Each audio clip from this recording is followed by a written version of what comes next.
Well, hello, church. Pastor Bob here. Hey, I wanted to touch base with you regarding the Colorado state mandate to wear masks in public spaces that was given to us on Thursday, I think going into Friday.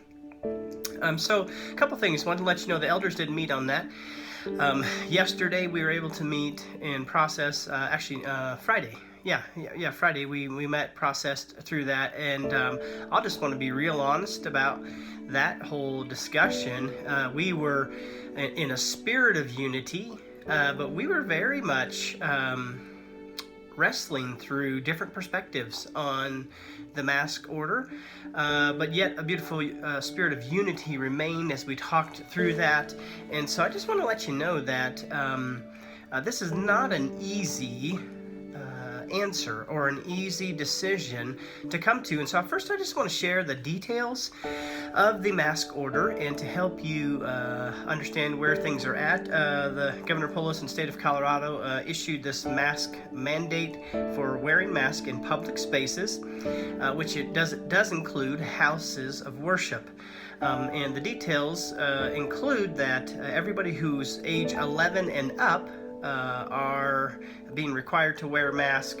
Everybody who is 10 and younger do not have to wear a mask, nor does anyone have to wear a mask who has a medical condition which might limit them from mask wearing. And so we recognize there's probably some vagueness in the finer points of that definition. And so one of the things we want to encourage you as we have this discussion here in this video, and as we probably have this discussion going forward as believers, is number one, for any finer points of discussion that you're unsure about, let your conscience be your guide. Let the Spirit be your guide on your decision-making process. But as we process through that, the elders, we decided that we are going to be asking people to wear a mask for our services, but with a different, quite a few things to be thinking about in the process. Number one, there's always the option to worship online. When it comes to our church, we've kind of got that up and running, and even though it's not perfect in every way, we feel like we do a pretty good job with that from week to week. So that's always a great option if you're not feeling well, you're just not ready to be at church yet, or you're questioning whether or not you want to wear a mask in church. Those kind of things, always a great option to worship with us online.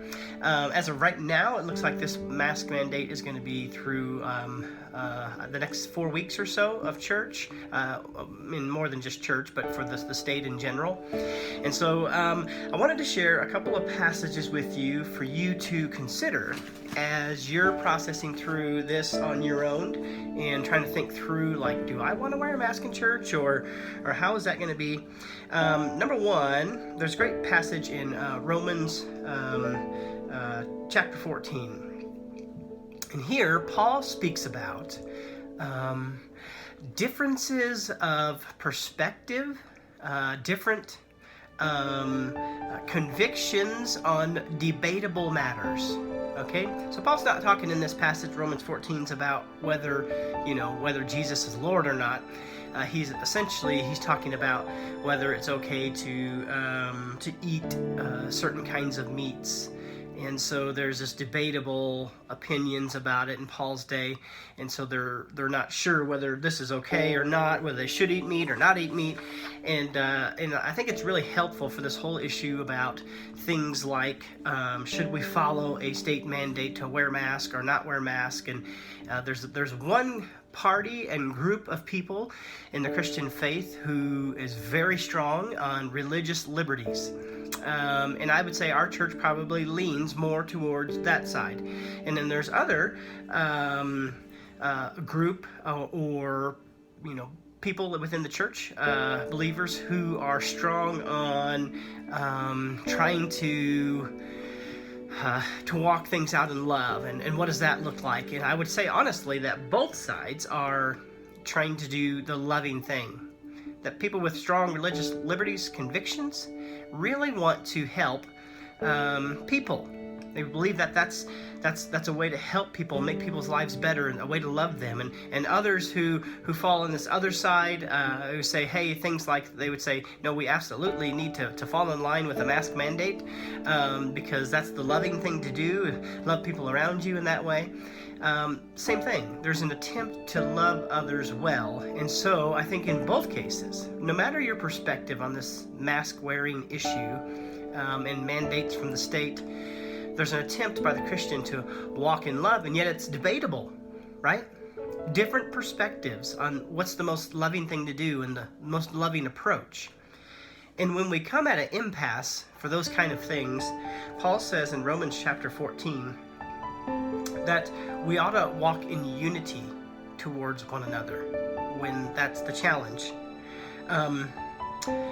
Paul says this, hey, Romans 14 verse 13, let's stop passing judgment on one another for these debatable perspectives, debatable opinions and convictions even. Paul says, instead, make up your mind not to put a stumbling block in your brother's way. And later, he says in Romans 15 verse 5, may the God who gives endurance and encouragement give you a spirit of unity among yourselves as you follow Jesus Christ, so that with one heart and one mouth you may glorify the God and Father of our Lord Jesus Christ. And so Paul says, on these debatable matters, unity amongst the body, not unity of thought or even unity of conviction on a matter like this, but unity of spirit, unity of attitude towards one another, unity in glorifying Jesus. And so it's okay to have different perspectives on this, but it's more important that we stay together as the body. Paul, in one other place there in Romans 14, he says, why do you judge one another? Why do you judge somebody for eating meat? Why do you look down on somebody for not eating meat? Those kind of things, right? And so these two different perspectives, one says you can, one says you can't, one says you should, one says you shouldn't. Paul says, don't judge one another for those things. Don't look down on one another. Rather, keep the unity. And so we just want to help you have that perspective as we move forward together. And so beginning Sunday, we are going to be posting those state mandates, the mask mandates, what the state is asking specifically, and we want you to recognize that we, as a house of worship, we fall under what the state is asking. And so we do want you to know that Sunday we will have mask available for anybody who would like to wear a mask, who doesn't have one, as you come to church. Also, we just want to remind you, kids 10 and under do not have to wear them. If you have a medical condition that would prohibit you from wearing a mask, again, you don't have to wear that. And always there's the option of worshiping at home if you're just not sure how do you want to approach this or how do you want to do this. But we ask that we all would stay together, stay unified as the body, as we walk in love towards each other and we aim to glorify Jesus in the community around us. Hey, have a great day. Also, if you get this post, the garage sale might still be going on at church. And so pop in if you get a chance. It's going on until 2 o'clock today. All right, everybody, have a great day. Thanks.